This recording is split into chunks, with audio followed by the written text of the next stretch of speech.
Hi friends, మరొక వీడియోతో ఈరోజు ముందుకు వచ్చాను. ఈరోజు మన పశ్చిమ గోదావరి జిల్లాలోని సంక్రాంతి సంబరాలు ఎలా ఉంటాయో మీకు చూపిస్తాను. మా తాతయ్య గారి ఇంటి దగ్గర ఇదైతే చికెన్ దమ్ బిర్యానీ అయితే వండించారు తాతయ్య గారు.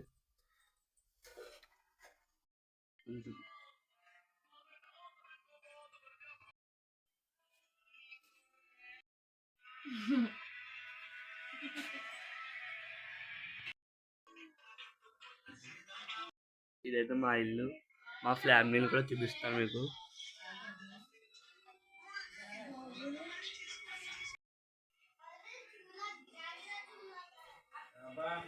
హాయ్ ఫ్రెండ్స్, ఇదైతే కట్ట అయితే ఇదైతే బిర్యానీది, ఇదైతే కట్ట. ఫ్రెండ్స్, ఈ వీడియో కానీ నచ్చితే షేర్, సబ్స్క్రైబ్ చేయడం మర్చిపోకండి. అందరూ నా వీడియోని సపోర్ట్ చేయవలసిందిగా కోరుకుంటున్నాను. నేను మీ ఆర్జే వై ఫుడ్స్.